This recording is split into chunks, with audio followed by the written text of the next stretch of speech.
या CSS, ECAT, MDCAT test. तो ये सारी चीज़ें जो आप नीचे पढ़ रहे हैं, ये तमाम आपके जो फ्रेजल वर्ब्स हैं ये आपके यूज़ होते हैं इंग्लिश के पोर्शन के अंदर। जब आप इंग्लिश का आपका टेस्ट होता है उसके अंदर आपके फ्रेजल वर्ब्स का बहुत ज़्यादा यूज़ होता है, और हम यहाँ पर थोड़े से कंफ्यूज होते हैं कि इन्हें किस तरीके से हल करना है। तो आज के इस वीडियो के अंदर मैं पार्ट 1 आपके साथ शेयर करने जा रहा हूँ, जिसके अंदर मैं 20 मोस्ट इंपॉर्टेंट फ्रेजल वर्ब्स आपको बताऊँगा कि वो हमने किस तरीके से यूज़ करने हैं और उसकी एग्जाम्पल्स क्या होंगी। सबसे पहले हमें ये पता होना चाहिए कि व्हाट इज़ फ्रेजल वर्ब। ये फ्रेजल वर्ब आखिर होते क्या हैं। A phrasal verb is a group of words that functions as a verb and is made up of a verb plus a preposition and adverb or both. Phrasal verb जो होते हैं ये आपका words का ग्रुप होता है जिसका function is a verb, ये is a verb काम करता है and is made up of a verb plus a preposition. अब phrasal verb कैसे बना होता है, इसके साथ एक verb होती है, verb के साथ preposition यूज़ होता है या adverb यूज़ होता है, या preposition और adverb दोनों यूज़ होते हैं। So these are the phrasal verbs. Example of phrasal verbs कौन सी होती हैं, देखें जी, ब्रेक डाउन। सो यहाँ पर ब्रेक आपका वर्ब है और डाउन आपका प्रपोजिशन है। डील विद, डील आपका वर्ब है और विद आपका क्या है, ये आपका प्रपोजिशन है। सो एग्जाम्पल में होगा their car broke down 2 miles out of town. अब ये आपकी एग्जाम्पल है कि उनकी जो कार थी वो ख़राब हो गई थी या टूट गई थी जो आपका टाउन है उससे 2 मील दूर। Did the manager deal with that customer's complaint? क्या मैनेजर उस कस्टमर की कंप्लेंट के साथ डील कर पाएगा। तो ये आपके फ्रेजल वर्ब्स हैं। अब मैं आपके साथ 20 most important phrasal verbs share करने जा रहा हूँ जो कि आपके हर तरह के टेस्ट के अंदर आ सकते हैं। इन्हें आप काइंडली नोट डाउन कीजिएगा, ये बहुत ही ज़्यादा इंपॉर्टेंट है। तो list of most important phrasal verbs I am going to tell you. The one is add up. अब एड आपका क्या है, ये आपका वर्ब है, और ये अप, ये जो ब्लू लाइन से आपको शो हो रहा है ये आपका प्रपोजिशन है, ठीक है, इसलिए मैंने इसको थोड़ा सा डिफरेंट रखा है। This refers to the action of adding. अब जहाँ पर एड अप आपका फ्रेजल वर्ब यूज़ हो उसका मतलब है कि यहाँ पर कुछ एडिशन की जा रही है। अब इसकी एग्जांपल मैं आपको बता देता हूँ कि we added up the apples, there were 12। हमने एप्पल्स को बढ़ाया, उनकी तादाद को इंक्रीज किया, देयर वर 12, वो 12 थे। We can also use it to mention that something is meaningful, logical and make sense. अच्छा, हम इसको यूज़ करते हैं एडिशन के अलावा के कोई चीज़ मीनिंगफुल है, लॉजिकल है, उसे शो करने के लिए, उसे मेंशन करने के लिए। अब यहाँ पर देखें एक दूसरी एग्जांपल मैं आपके साथ शेयर करता हूँ कि हर story does not add up, I think she is lying. उसकी कहानी इतनी ज़्यादा बड़ी ना होती, मेरे ख्याल में वो झूठ बोल रही है। So these are the add up phrasal verb. अब चलते हैं नेक्स्ट की तरफ, ब्लो अप। ये सारे बहुत ही इंपॉर्टेंट और बहुत ज़्यादा यूजफुल फ्रेजल वर्ब्स हैं जो मैं आपको बताने जा रहा हूँ, और ये आपके टेस्ट में इनका काफ़ी ज़्यादा अमल दखल होता है। वो चाहे अब यहाँ पर बाउंड नहीं है कि जी जस्ट आर्मी का हो या CSS का हो, नहीं, हर टाइप के टेस्ट में ये आपके फ्रेजल वर्ब्स आते हैं, तो आपको इन्हें अच्छे तरीके से तैयार करना होगा। अब जो ब्लो अप होगा, ब्लो अप से मुराद है कि blow up mean explode like a bomb. Someone's temper can also explode, meaning that they become quite angry. A third meaning is to inflate or to fill something with air like a balloon. अब इसकी यहाँ पर 3 meanings हैं। पहली explode, ये यानी कोई चीज़ जब फट जाती है, जैसे कहीं एक्सप्लोजन होता है, तो वहाँ पर ब्लो अप का आपका फ्रेजल वर्ब यूज़ होगा। एन अदर, जब किसी बंदे को बहुत ज़्यादा गुस्सा आता है तो वहाँ पर भी आप ब्लो अप को यूज़ कर सकते हैं। A third meaning is to inflate और to fill something with air. जब आप किसी चीज़ को हवा से भरते हैं, चाहे वो आपका बलून हो चाहे वो आपका टायर हो, तो वहाँ पर आप ब्लो अप का यूज़ कर सकते हैं। अब इसकी एग्जांपल मैं आपको दे देता हूँ। The building was blown up by a bomb. अब जो बिल्डिंग है वो बम से तबाह हो चुकी, ठीक है। अनदर एग्जांपल है कि when I said I could not go to her party she blow. जब मैंने उससे कहा कि मैं उसकी पार्टी में नहीं जा सकता तो वो गुस्से में आ गई, ठीक है। तो यहाँ पर आप देख सकते हैं ब्लो अप का यूज़। अब जो थर्ड वन हमारा प्रपोजिशन है वो है कॉल ऑफ और कॉल समथिंग ऑफ। अब आपने ये सुना भी होगा, कॉल ऑफ ड्यूटी एक गेम ही है, उससे रिलेटेड ये प्रपोजिशन फ्रेजल वर्ब आपको थोड़ा सा माइंड में आ रहा होगा कि कॉल ऑफ से क्या मुराद है। This refers to cancel some plan और एक्शन। अब ये चीज़ रेफ़र करता है कि जब आप किसी प्लान या किसी एक्शन को कैंसिल कर रहे होते हैं, उसको ख़त्म कर रहे होते हैं, ठीक है। तो यहाँ पर एग्जाम्पल होगी we need to call off the meeting due to the weather. हमें इस मीटिंग को कैंसिल करना चाहिए मौसमी हालात की वजह से। Second one is we need to call the meeting off because it is going to rain. हमें इस मीटिंग को बंद करना चाहिए, कैंसिल करना चाहिए क्योंकि बारिश हो रही है। अब आपका जो 4 नंबर आपका फ्रेजल वर्ब है that is calm down. Calm down से मुराद है this refers to relax after being angry. अच्छा, यहाँ पर एक और मैं रिक्वेस्ट आपसे करना चाह रहा हूँ कि अगर आप बोर हो रहे हैं इस वीडियो से तो आप इस वीडियो को छोड़ के जा सकते हैं, कोई पाबंदी नहीं है। जो मैं आपको पढ़ा रहा हूँ ये आपके अपने बेनिफिट के लिए है। This refers to relax after being angry. जब कोई शख्स एंग्री हो जाता है तो हम उसे कहते हैं कि भाई ठंडा हो जा, काम डाउन प्लीज़। अगर घर में कोई बड़ा भाई गुस्सा करता है तो हम कहते हैं कि ठंडे हो जाओ, ठीक है। तो वहाँ पर ये आपका फ्रेजल वर्ब यूज़ होगा काम डाउन। यानी कोई बंदा या कोई चीज़ जब गुस्से में हो, कोई बंदा जब गुस्से में होता है और उसके बाद वो रिलैक्स हो रहा हो तो उसे हम कहते हैं कि काम डाउन, ओके। अब एग्जाम्पल आएगी कि you can sit with us after you calm down, कि भाई तुम हमारे साथ तभी बैठ सकते हो जब तुम ठंडे हो जाओ, अभी तुम बहुत ज़्यादा गुस्से में हो। So these are the very simple examples of calm down which are very useful in your test. अब जो हमारे पास 5 नंबर फ्रेजल वर्ब है that is work out. This refers to exercise. ये आपने सुना होगा कि जी वर्कआउट कीजिए। तो वर्क आपका क्या है, ये आपका वर्ब है, और आउट आपका क्या है, दैट इज़ प्रपोजिशन। तो वर्क के साथ हमेशा आपका आउट आएगा जब ये एक्सरसाइज को रेफ़र करें। अब एग्जांपल ये है कि I prefer to work out in the mornings, कि मैं सुबह को एक्सरसाइज करने को प्रेफर करता हूँ, वर्कआउट करने को प्रेफर करता हूँ, ठीक है जी। तो हमारा जो 6 नंबर फ्रेजल वर्ब है that is eat out. Eat at a restaurant, यानी जब आप घर से बाहर खाना खाने जाते हैं वहाँ पर हम ईट आउट को यूज़ करेंगे। कैसे देखें, let's make spaghetti tonight, I am tired of eating out, कि जी आज हम कुछ स्पेगेटी बना लेते हैं रात को, मैं बाहर खाना खा के तंग आ चुका हूँ। तो ईट आउट, जब ईट आउट आए तो इससे मुराद है कि रेस्टोरेंट पे खाना खाना, घर से बाहर खाना खाना, ठीक है।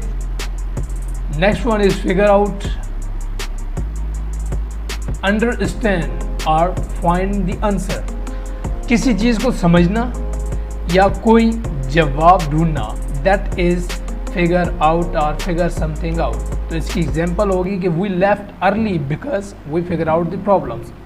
हम जल्दी छोड़ आए क्योंकि हमें कुछ मसले नज़र आए, हमने वो मसले ढूंढे, figure out the problems. And example is we figure out the problems out so we left early. हमने मुश्किलात देखी तो हम जल्दी वहाँ से छोड़ कर आ गए। इसके बाद जो हमारा नेक्स्ट फ्रेजल वर्ब है दैट इज़ गिव अप और गिव समथिंग अप।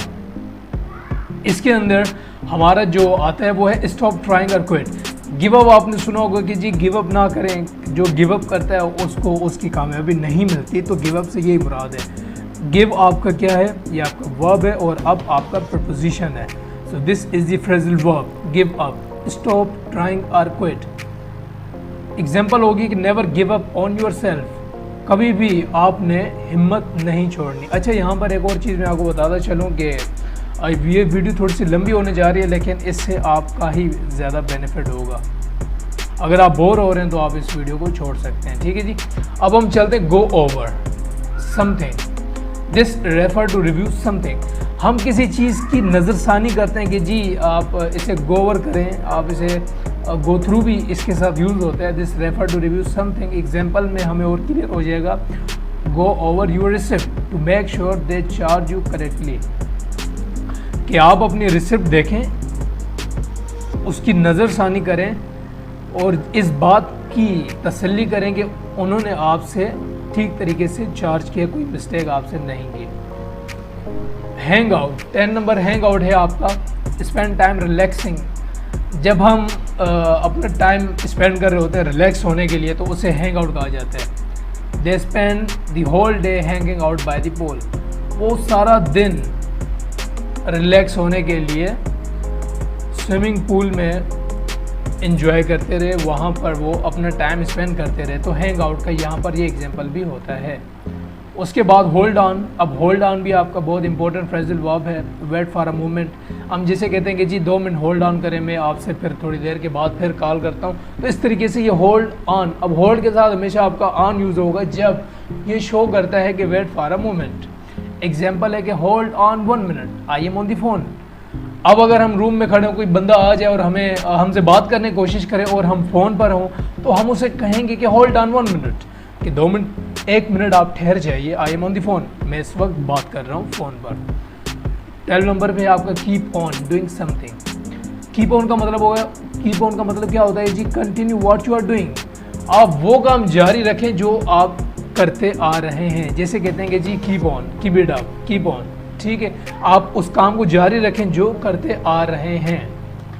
अब जैसे आपके काफ़ी दोस्त मुझे कमेंट करते हैं कि कीप ऑन ब्रदर्स, तो ये इसका मतलब है कि मैं एक काम जो करता आ रहा हूँ वीडियोस बनाने का, वो मैं काम करता रहूँ। I asked her to wait, मैंने उससे कहा कि आप रुक जाएं या मेरा इंतज़ार कीजिए, but she kept on walking, लेकिन वो चलती रही, क्योंकि वो शुरू से चलती आ रही थी, अब भी वो कंटिन्यू वॉकिंग कर रही हैं। तो 30 नंबर है हमारा लुक फॉर समथिंग और समबॉडी, सर्च फॉर और ट्राई टू फाइंड। अब यहाँ पर जो लुक फॉर आपका है, इससे मुराद है कि किसी चीज़ को ढूंढना या उसकी तलाश करना, ठीक है। Example, I was looking for a computer, मैं कंप्यूटर की तलाश कर रहा था, but I got a tablet instead, लेकिन मुझे कंप्यूटर की जगह पर एक टैबलेट मिल गया, तो मैंने वो ख़रीद लिया, ठीक है। तो यहाँ पर आप देख सकते हैं कि लुक फॉर का मतलब है आपका किसी चीज़ को ढूंढना, कि हम कहते हैं कि लुक फॉर जॉब, मैं जॉब की तलाश में हूँ।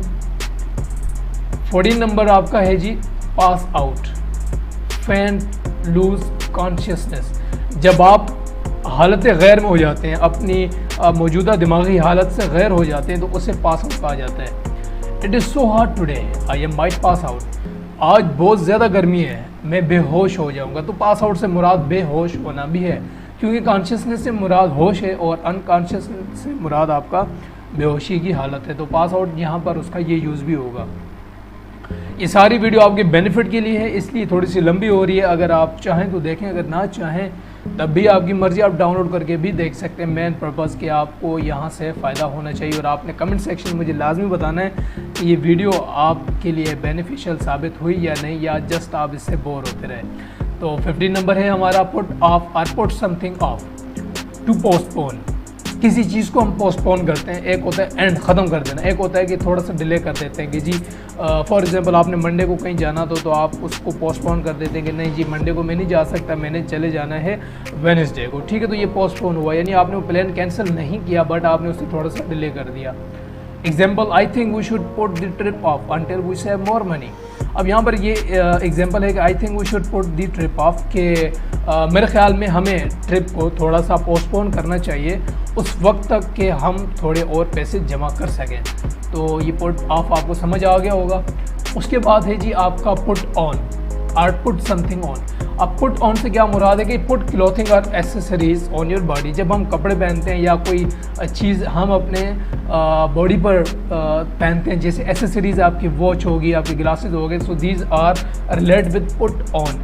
तो यहाँ पर पुट आपका वर्ब है और ऑन आपका प्रपोजिशन है, तो यह हमेशा पुट ऑन लेगा, ठीक है। एग्जाम्पल है कि he looked so silly when he put that hat on. वो बहुत सिली उसकी लुक आती है जब वो हेड को पहनता है। हेड मीन्स कैप, ठीक है। 17 नंबर है हमारा थ्रो अवे और थ्रो समथिंग अवे।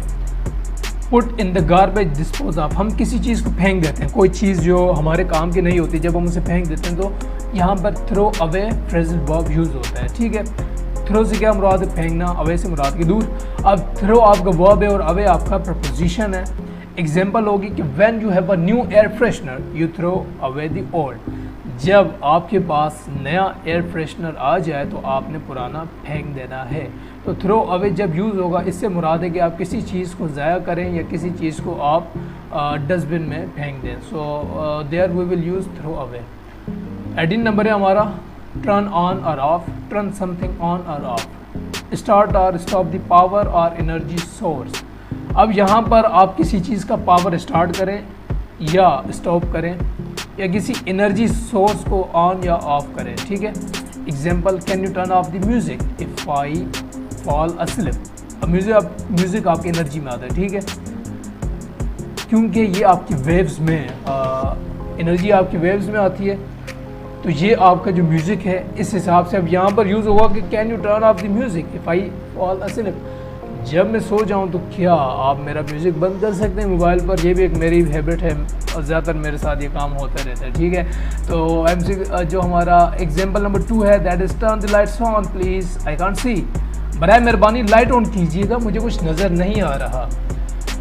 तो यहाँ पर 19 नंबर हमारा फ्रेजल वर्ब है, टर्न अप और डाउन, टर्न समथिंग अप और डाउन।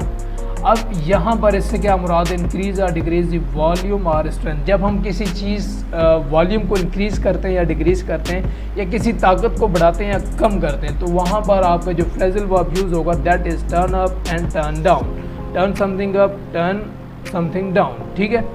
अब एग्जाम्पल आप देख लीजिए, I love this song, turn it up. मैं इस सॉन्ग को पसंद कर रहा हूँ, इसे ये मुझे सॉन्ग बहुत प्यारा है, आप टर्न इट अप यानी इसकी आवाज़ बढ़ाएं, इसका वॉल्यूम आप इंक्रीज़ करें। सेकंड एग्जांपल है कि वो usually turn the heat down at night. हम अक्सर रात को जो हीट होती है यानी चूल्हा वगैरह होता है या हम उसको क्या करते हैं, डाउन कर देते हैं, उसे डिक्रीज़ कर देते हैं। अगर सर्दियों के अंदर आप हीटर यूज़ करते हैं तो रात को आप हीटर अपना डाउन कर देते हैं। सो 20 नंबर पे wake up, stop sleeping. Wake up का मतलब है कि जी जागना। I walk up and got out of bed. मैं जाग उठा और मैंने अपनी नींद स्टॉप की और मैं बेड से उठ गया। Subscribe and hit the bell icon if you like this video. Don't forget to take care of yourself. अल्लाह हाफिज़। अपना बहुत ज़्यादा ख्याल रखिएगा और मुझे आपने लाजमी बताना है कि ये आपको वीडियो पसंद आई या नहीं। इसके बाद इंशाल्लाह मैं एक दूसरा इम्पोर्टेंट पार्ट इस वीडियो का आपके साथ शेयर करने जा रहा हूँ। उम्मीद करूँगा कि आप दोस्तों को वो बहुत पसंद आएगा। मुझे दीजिए इजाज़त। दुआ में याद रखिएगा अपना और अपने अहले खाना का बहुत ज़्यादा ख्याल रखिएगा। अल्लाह हाफिज़।